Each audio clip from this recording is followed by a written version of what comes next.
Illustration number 10. ABC were partner in a firm having capital of 60, 60 and 80. ABC partnership में बेटे capital दे रखी है 60, 60 and 80. There current account balance were 10,000, 5,000 और 2,000 debit. Current account का balance है बेटा, तो कैपिटल कैसी होगी बताओ? फिक्स्ड होगी अगर करंट अकाउंट का बैलेंस है तो. Very good.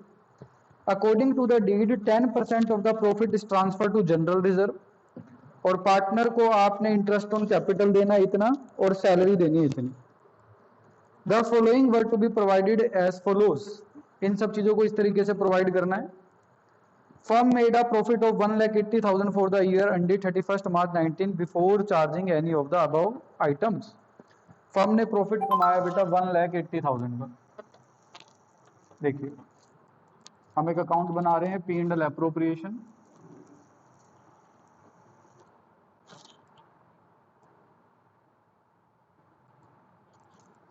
Debit credit by P and L.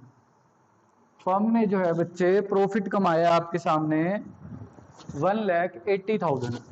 तो हमने यहां लिखा 1,80,000. अब क्या क्या चीजें प्रोवाइड करनी है? 10% of the profit is transfer to GR.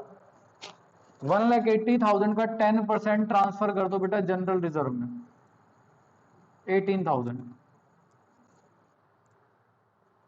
आगे कह रहा है इंटरेस्ट ऑन कैपिटल देना है बेटा 5%. तो मुझे बताओ इंटरेस्ट ऑन कैपिटल अगर फिक्स्ड है तो बेटा करंट अकाउंट में जाएगा ए बी सी के. Current account and current account. हाँ वैल्यूज बताएगा कोई बच्चा कितनी कितनी वैल्यूज आ रही हैं? 10%.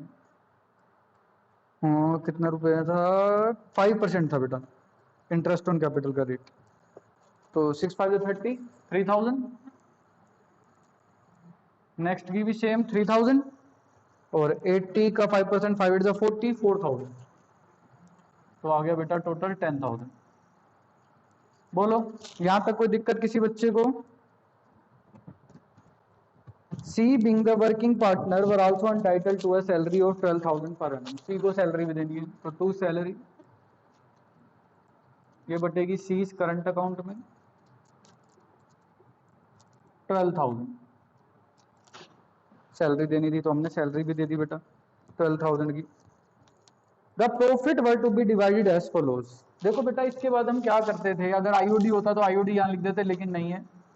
इसके बाद हम करते थे टोटल 180 और उसमें से सारे अप्रोप्रिएशन माइनस करके डिविजिबल प्रॉफिट निकालते थे. तो अभी भी यही करना है. डिविजिबल प्रॉफिट कैलकुलेट कर रहे हैं हम. 18, 12, 30, 40, 180 में से 40 गए 140 बच जाएगा. और फिर हम इसे एक स्पेसिफिक रेशो में बांट देते थे बेटा पार्टनर्स में. एबीसी को करंट अकाउंट में बांट देते थे. याद है आपको? ऐसे ही करते थे हम. लेकिन बेटा यहां पर एक स्पेसिफिक रेशो नहीं है. कहता है जो प्रॉफिट आएगा ना उसको इस तरीके से डिवाइड करना. First 20,000 in their capital proportion, in proportion of their capital. First 20,000 को तो कैपिटल प्रोपोर्शन में आप बांट देना. कैपिटल की रेशो कितनी है बेटा? कैपिटल रेशो निकालो 60 60 80 की. 668 की रेशो निकालो. 1,40,000 में से पहले 20,000 जो है उसको बांटना आप कौन सी रेशो में कह रहा है ये? 668 की रेशो क्या निकलेगी बेटा बताओ? 334. तो 334 में बांट देना.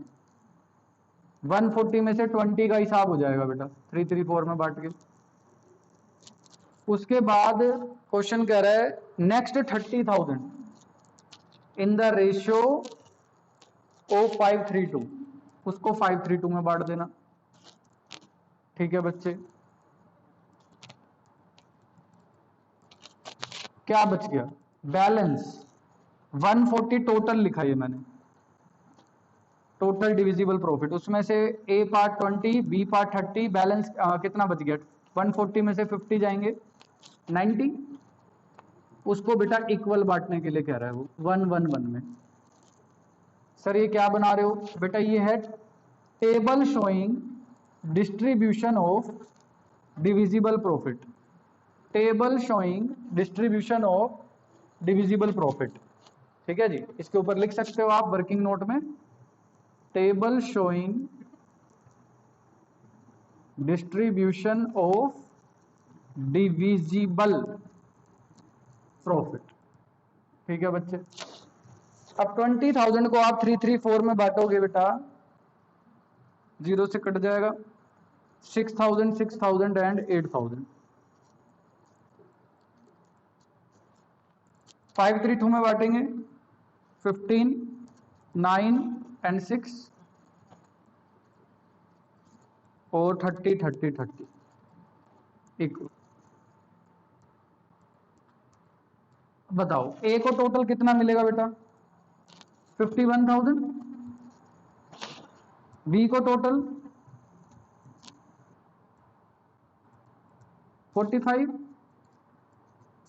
और सी को टोटल 44,000। बोलो बेटा, क्या आपको ये टेबल समझ आई सबको? कोई दिक्कत है इस क्वेश्चन में तो बताओ, नहीं तो हमारा इलस्ट्रेशन नंबर 10 कंप्लीट है। करिए जल्दी से।